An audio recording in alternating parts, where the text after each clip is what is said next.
Hello everyone. इस lecture में हम लोग कवर करेंगे मैकेली मेथड। तो मैकेली मेथड क्या है? इस मतलब ये भी एक टाइप का डबल इंटीग्रेशन मेथड ही हम लोग इसको बोल सकते हैं। ये डबल इंटीग्रेशन मेथड ही है, स्पेशल टाइप का डबल इंटीग्रेशन मेथड हम लोग इसको बोल सकते हैं। इसमें इसके हेल्प से भी हम लोग कैलकुलेट करते हैं स्लोप एंड डिफ्लेक्शन। लेकिन हम यूज कब करेंगे मैकेली मेथड, ये जानना है।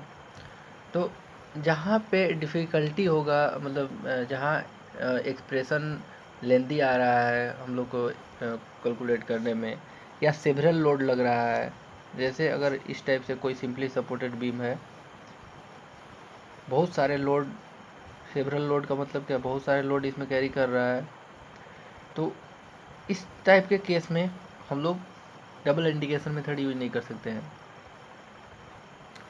जैसे अगर और भी केसेस, वन हाफ में सिंपली यूनिफॉर्मली डिस्ट्रीब्यूटेड लग रहा है और इधर पॉइंट लोड लग रहा है इस टाइप से, तो इसके केस में हम लोग मैकेली मेथड यूज करेंगे।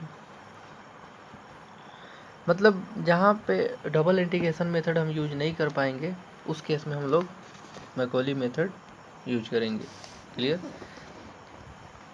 और इसका जो प्रोसीजर है सेम उसी टाइप का प्रोसीजर है। इसको हम लोग जब एक एग्जांपल से हम लोग देखते हैं तो ये ज़्यादा क्लियर होगा कि मैकेली मेथड हम लोग यूज कैसे करेंगे।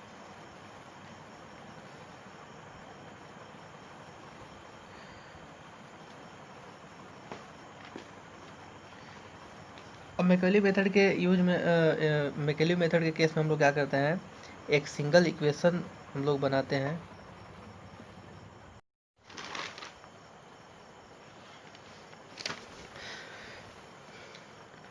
इससे पहले हम लोग देखिए, एक सिंपली सपोर्टेड बीम था। इस सिंपली सपोर्टेड बीम में लोड सेंटर पे लग रहा था, मिडिल पे। तो इस केस में जो डिफ्लेक्शन हो रहा था, इस टाइप से डिफ्लेक्शन हो रहा था, तो जहाँ पे लोड लग रहा था तो यहाँ पे मैक्सिमम डिफ्लेक्शन हो रहा था। तो इस केस में यहाँ का जो स्लोप था वो 0 हो जा रहा था।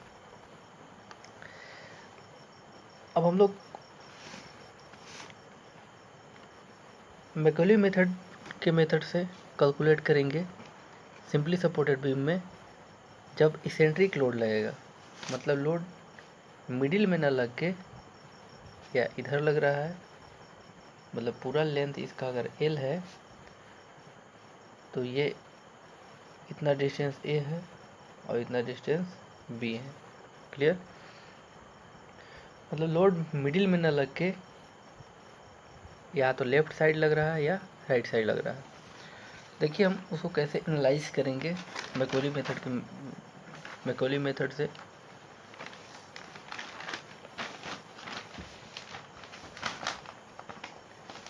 इस एग्जांपल से क्लियर हो जाएगा कि मैकेली मेथड का प्रोसीजर क्या है और मैकेली मेथड हम लोग यूज क्यों करते हैं। देखिए एक सिंपली सपोर्टेड बीम है, इसमें लोड लग रहा है कहाँ पे, इसेंट्रिक पॉइंट पे, मतलब ये मिडिल में नहीं है। अगर इसका लेंथ L है, ये पूरा,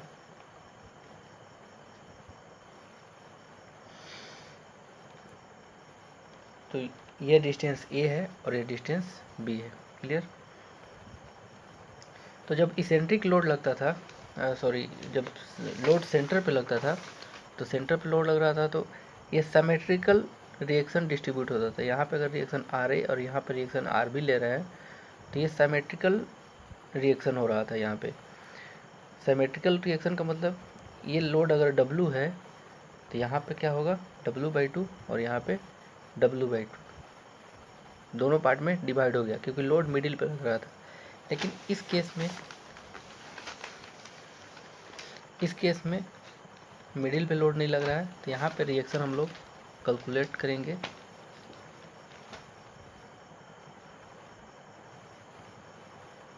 WA/L, और ये RB WA/L आएगा और RA WB/L। इसको हम लोग कैसे कैलकुलेट करेंगे, इसका प्रोसीजर देख लीजिए। अगर एफ वाई इजकल टू 0 करेंगे तो अपवर्ड फोर्स कौन है, ये R A plus R B, और डाउनवर्ड फोर्स डब्लू। एक इक्वेशन ये हो गया। हमको क्या कैलकुलेट करना है, R A and R B. और पॉइंट ए के अबाउट, ये पॉइंट ए है और ये बी है, तो ए के अबाउट मोमेंट हम लोग ले रहे हैं। तो ये तो इसी पॉइंट से पास हो रहा है, तो इसका मोमेंट 0। और ये क्या है, एंटी क्लॉकवाइज मोमेंट, और ये क्या है, क्लॉकवाइज मोमेंट। तो डब्लू के अकॉर्डिंग जो लोड लग रहा है, फिर से देख लीजिए, एक फिगर यहाँ ड्रॉ कर लेते हैं इसका। ये सिंपली सपोर्टेड बीम है हम लोग का। लोड यहाँ पे लग रहा है डब्लू, ये डिस्टेंस ए है और ये डिस्टेंस बी है, और टोटल लेंथ क्या है, एल है। यहाँ पर रिएक्शन लग रहा है आर ए, और यहाँ पर रिएक्शन लग रहा है आर बी। आर ए और आर बी कैलकुलेट करना हमको किसके रिस्पेक्ट में, जब लोड इसेंट्रिक पॉइंट पे लग रहा है, मतलब मिडिल में लोड नहीं लग रहा। तो इसके लिए एफ वाई इजकल टू अगर हम 0 करेंगे समेसन ऑफ वर्टिकल फोर्सेस, तो वर्टिकल फोर्सेस क्या है, R A and R B upward direction में, और ये डाउनवर्ड डायरेक्शन में है डब्लू। तो ये इक्वेशन एक आ गया। ये माइनस क्यों ले रहे हैं, क्योंकि ये डाउनवर्ड है और ये दोनों अपवर्ड है।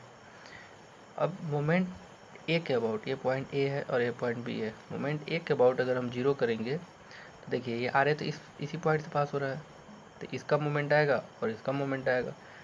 तो डब्लू के कारण क्या है, डाउनवर्ड मोमेंट क्लॉकवाइज, और इस पॉइंट के रिस्पेक्ट में ये anti clockwise.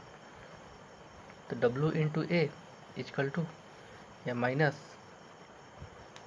Are B into ये क्या है, लेंथ एल इजकल टू 0। तो यहाँ से W A is equal to R B into L, तो आर बी इजकल टू क्या हो गया, W A by L. Clear. तो ये रिएक्शन यहाँ पे कैलकुलेट किया हुआ है इस टाइप से, R A is equal to W B by L और R B is equal to W A by L. अब देखिए मोमेंट हम लोग कैलकुलेट करेंगे। तो ये कोई एक सेक्शन ले लिए, एक सेक्शन एक्स डिस्टेंस से, ये एक्स एक सेक्शन है। क्लियर। यहाँ से आर ए का जो इस सेक्शन से जो इसका मोमेंट होगा वो कितना होगा, R A into X. Clear.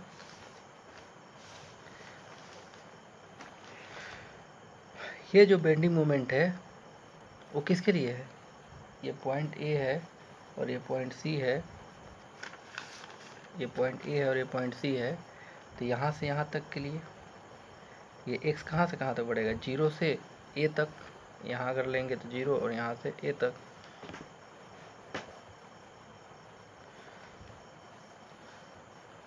अगर बेंडिंग मोमेंट हम लोग को यहाँ का सेक्शन का लेना होगा, ये लोड तो कवर हो नहीं रहा है इस सेक्शन से, हम लोग कहाँ तक, ये 0 से a तक चल रहे हैं, क्योंकि यहाँ से तो डिस्टेंस अलग है। तो इस सेक्शन के लिए हम लोग इस सेक्शन को कहाँ पे ट्रांसफ़र कर दे रहे हैं, अब यहाँ पे सेक्शन ले रहे हैं। क्लियर।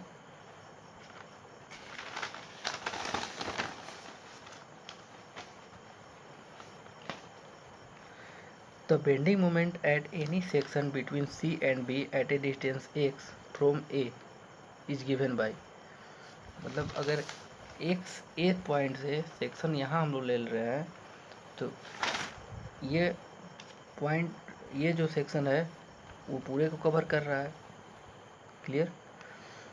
तो इसके रिस्पेक्ट में हम लोग का जो मोमेंट आएगा वो क्या आएगा, आर ए इंटू एक्स, और ये माइनस ये वाला मोमेंट, एक ये मोमेंट तो है और एक ये मोमेंट, और ये कहाँ से कहाँ तक कवर रहा है, ये यहाँ तक कवर कर रहा है।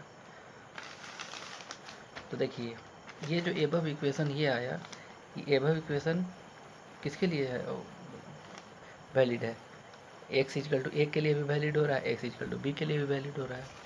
अब इस दोनों इक्वेशन को हम लोग एक एक्सप्रेशन के थ्रू लिख रहे हैं, यही मैकॉली मेथड है। मैकॉली मेथड क्या बताता है कि किसी भी बीम के लिए हम लोग को एक ही एक्सप्रेशन के थ्रू स्लोप एंड डिफ्लेक्शन वो कवर करता है। देखिए अगर इस इक्वेशन को सिंगल इक्वेशन में हम कन्वर्ट कर दें, कौन इक्वेशन को, एक ये इक्वेशन और एक ये इक्वेशन, इन दोनों इक्वेशन को अगर हम सिंगल इक्वेशन में कन्वर्ट कर दें तो ये हम लोग का इक्वेशन ये आ गया WB/L into x minus WX-A। Clear.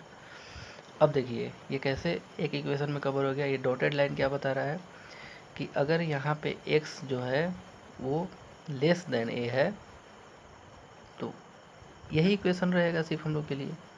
और अगर इक्वेशन यहाँ दो कंडीशन आ गया, अगर x लेस देन a है,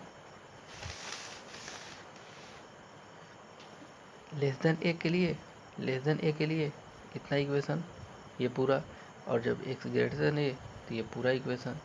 क्लियर। तो ये दोनों केस के लिए वैलिड हो गया। और डॉटेड लाइन क्या बता रहा है कि AC पॉइंट के लिए क्या इक्वेशन हो रहा है और BC पॉइंट के लिए ये क्या इक्वेशन हो रहा है। क्लियर।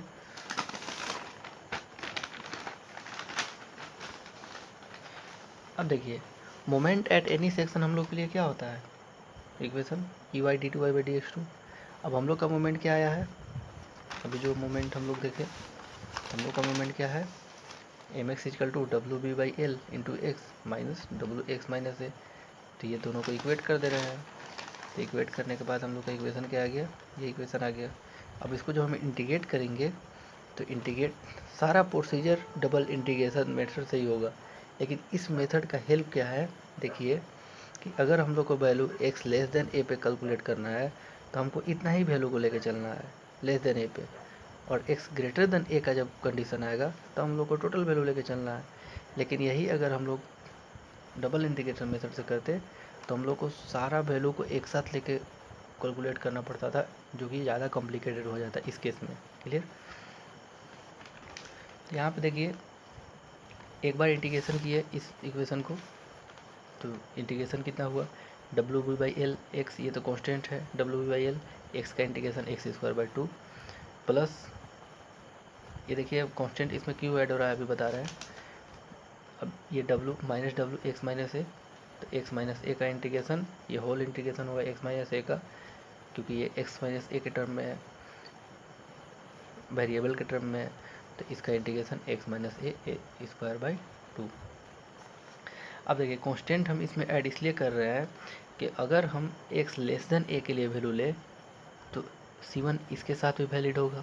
अब अगर हम होल इक्वेशन ले फिर भी C1 आएगा, मतलब कांस्टेंट दोनों केस में आ रहा है, इसीलिए हम लोग C1 को यहाँ ऐड कर रहे हैं। अगर C1 को हम इस केस में ऐड करते यहाँ पे तो क्या होता, अगर लेस देन a के लिए वैल्यू लेते तो इतना ही वैल्यू हम लोग कवर करते, इतना वैल्यू में तो इधर कट जाता, तो इस इक्वेशन में तो C1 फिर आता ही नहीं, इसलिए हम लोग C1 को फर्स्ट टर्म में ही हमेशा ऐड करेंगे। देखिए where C1 is a constant of integration, this constant of integration should be written after the first term, also the bracket are to be integrated as a whole। Bracket किससे हम लोग integrate करेंगे, whole term के लिए। देखिए यहाँ पे लिखा हुआ है कि x-a विल बी x-a का square by 2 and not x² 2 - ax, मतलब अलग अलग हम इंटीग्रेशन नहीं करेंगे, क्या करेंगे, होल इंटीग्रेशन करेंगे। अब फिर से इस इक्वेशन को हम लोग क्या कर रहे हैं, अगेन इंटीग्रेट कर रहे हैं। तो अगेन इंटीग्रेट करेंगे तो क्या आएगा, x² का इंटीग्रेशन क्या हो जाएगा, x³ 3। क्लियर। और ये जो 2 है ये 2 यहाँ में मल्टीप्लाई है। क्लियर। अब C1 का integration C1x plus C2 add होगा, सेकेंड इंटीग्रेशन कॉन्स्टेंट, और इसका क्या हो जाएगा, x-a/2 था x² 2, तो 2 तो यहाँ पे आ गया, और x-a का स्क्वायर का इंटीग्रेशन कितना होगा, x³ 3 होगा, सॉरी ये 2 हो गया यहाँ पे। अब सेम वही procedure, another constant of integration C2 आ गया, और ये टोटल टर्म को हम लोग को होल को इंटीग्रेट करना है, ये नहीं कि अलग अलग करना है, जो यहाँ पे लिखा हुआ है देखिए इस टाइप से। अब C1 C2 कैलकुलेट करने के लिए हम लोग का सेम कंडीशन, बाउंड्री कंडीशन से हम लोग कैलकुलेट करते हैं। तो बाउंड्री कंडीशन क्या है, बाउंड्री कंडीशन हम लोग यहाँ से देख लेते हैं कि देखिए एट x = 0 पे डिफ्लेक्शन क्या है, 0 है। क्लियर। और x = L पे डिफ्लेक्शन 0 है। मतलब x अगर 0 लेके चलते हैं, x 0 तो y 0, और x यहाँ पे l तो यहाँ भी y 0, यहाँ डिफ्लेक्शन क्या है 0 है, तो दो बाउंड्री कंडीशन आ गया हम लोग के लिए। अब यही दोनों बाउंड्री कंडीशन में फर्स्ट बाउंड्री कंडीशन रखते हैं कि एट पॉइंट ए पे x equal to 0 and y equal to 0 रख रहे हैं। तब इस इक्वेशन को क्या हमें पुट कर रहे हैं, इक्वेशन नंबर 5 में। इक्वेशन नंबर 5 कहाँ है हम लोग का, ये है हम लोग का इक्वेशन नंबर 5। क्लियर। तो देखिए इस इक्वेशन हम लोग वैल्यू पुट कर रहे हैं x इक्वल टू 0 पे y 0, तो जब 0 रखेंगे तो यहाँ भी 0, यहाँ भी 0 और यहाँ भी 0। अब देखिए ये पॉइंट इसलिए नहीं आएगा, ये डॉटेड, यही तो मैकॉली मेथड का बेनिफिट है। x इक्वल टू 0 कहाँ है, x लेस देन a पे आ रहा है, x इक्वल टू 0 वैल्यू ले रहा है, मतलब क्या है वो लेस देन a है, मतलब सिर्फ इसी टर्म को हम लोग इंक्लूड करेंगे, ये टर्म क्या हो गया एक्सक्लूड हो गया। तो यहाँ पे हम लोग देखिए वैल्यू क्या हो गया, 0 equal to 0 plus 0 plus C2।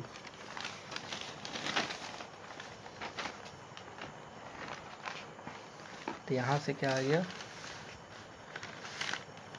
C2 equal to 0। अब पॉइंट बी पे x equal to l, y equal to 0।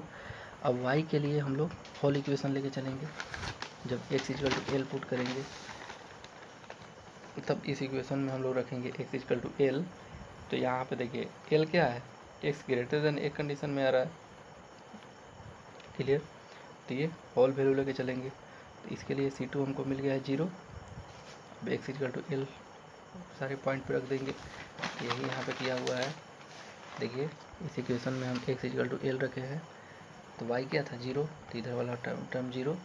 अब W B into 2/l l रखे, तो यहाँ से हम लोग जब इस इक्वेशन को सोल्व करेंगे तो यहाँ C1 इक्वल टू हम लोग को क्या मिल जाएगा, WB/6l l square minus B square.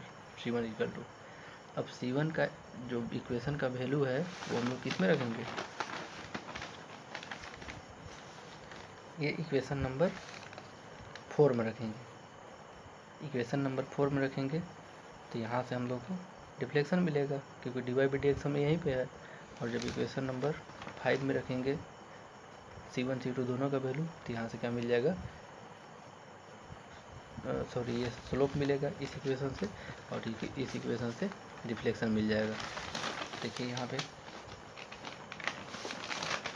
जब इक्वेशन नंबर 4 में रखेंगे तो dy/dx का वैल्यू, तो यहाँ से ये टोटल कंडीशन, ये पूरा ये इक्वेशन है, C1 का वैल्यू ये रख दिए यहाँ पे, तो ये टोटल इक्वेशन ये बन गया इतना।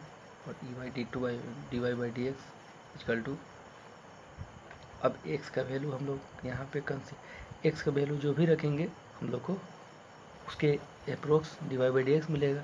अगर x लेस देन a लेके चलेंगे तो हम लोग को फिर से इतना ही वैल्यू लेके चलना होगा, और x ग्रेटर देन a लेंगे तो फिर ये भी वैल्यू ऐड हो जाएगा इस इक्वेशन में। क्लियर। तो अगर डिफ्लेक्शन हम लोग को x लेस देन a पे निकालना है तो इस कंडीशन से इतना ही वैल्यू से हम लोग को dy/dx मिल जाएगा, और अगर x ग्रेटर देन a पे निकालना है तो ये यहाँ पे आ जाएगा। क्लियर। तो देखिए यहाँ पे क्या लिखा हुआ है कि इक्वेशन 6 गिवन है the slope at any point in the beam, slope is maximum at A और बी। स्लोप कहाँ पे मैक्सिमम है, ए और बी पे, लेकिन डिफ्लेक्शन कहाँ पे है मैक्सिमम, तो डिफ्लेक्शन जहाँ पे लोड लगता है वहीं पे मैक्सिमम है। तो ए पॉइंट पे हम लोग को स्लोप निकालना है, तो ए पॉइंट के लिए एक्स क्या रखना पड़ेगा 0, तो एक्स 0 रखेंगे इस इक्वेशन में, तो इतना ही इक्वेशन लेके चलेंगे, क्योंकि एक्स 0 मतलब एक्स लेस देन ए, 0 मतलब एक्स लेस देन ए, तो लेस देन के लिए ये इक्वेशन, तो इस इक्वेशन को हम लेके चल रहे हैं इतना ही को। तो यहाँ x इक्वल टू 0, देखिए x 0, तो ये वैल्यू 0 और ये पूरा टर्म ये, और dy/dx को एट पॉइंट ए पे ले रहे हैं इसलिए इसको क्या लिख दे रहे हैं थीटा ए। तो यहाँ से थीटा ए का वैल्यू आ गया WB/6IEIL/L1 minus B square. Clear.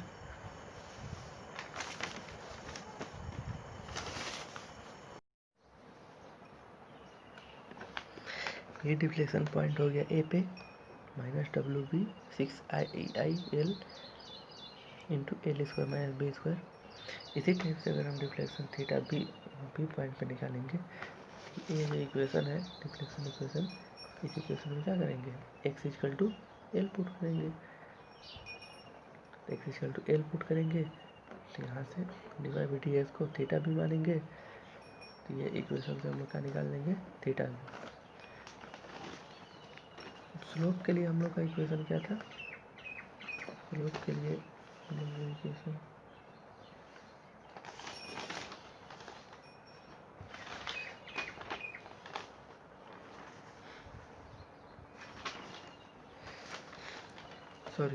इस इक्वेशन से हम लोग स्लोप कैलकुलेट किए हैं, theta A, slope at point A.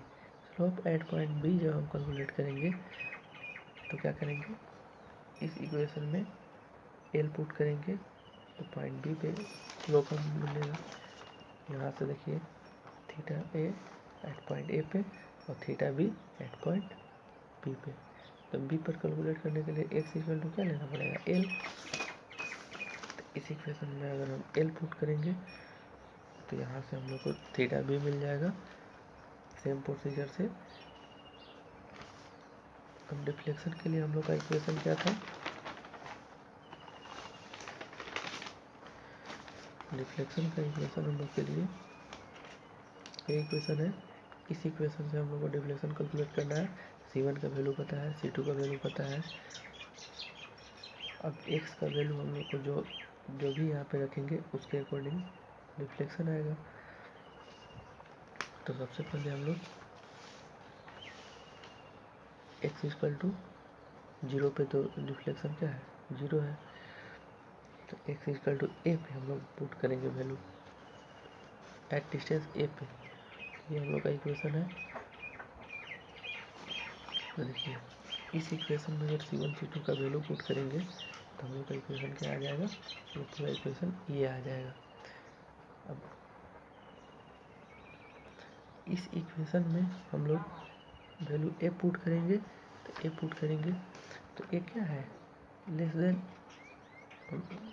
Under मतलब एक्स इक्वल टू ए आया, यहाँ पुट करेंगे तो एक्स लेस देन ए के अंदर में आ रहा है, तो लेस देन ए के अंदर में आ रहा है, तो ये पूरा इक्वेशन इतना ही हम लोग लेके चलेंगे, ये तो एक्सक्लूडेड हो जाएगा। देखिए यहाँ से जब ये लेके चले तो ये हम लोग का वैल्यू ए पुट किए इस इक्वेशन में, एक्स लेस देन ए, एक्स लेस देन ए के लिए इतना ही पार्ट को हम लोग कंसिडर कर रहे हैं, ये पार्ट एक्सक्लूडेड हो गया। उसके बाद सोल्व किए तो हम लोग का डिफ्लेक्शन आ गया सी पॉइंट पे। इस टाइप से हम लोग मैकेनिकल मेथड से स्लोप एंड डिफ्लेक्शन कैलकुलेट करते हैं। इससे हमको हेल्प क्या मिला कि जिस पार्ट का हम लोग को डिफ्लेक्शन और स्लोप कैलकुलेट करना है, हम उसी पार्ट को लेके चल रहे हैं यहाँ से स्लोप पे, या जैसे यहाँ भी अगर हम देख रहे हैं तो जिस पार्ट को हम लोग को कंसीडर कर मतलब कैलकुलेट करना है, और जबकि यही अगर हम लोग क्या डबल इंटीग्रेशन मेथड से चलते तो हम लोग को पूरा पार्ट कंसीडर करना पड़ता, लेकिन लेस देन ए में इतना ही, जब ग्रेटर देन ए रहता तो टोटल सेम, यहाँ लेस देन ए में इतना और ग्रेटर देन ए रहता, ये टोटल। क्लियर।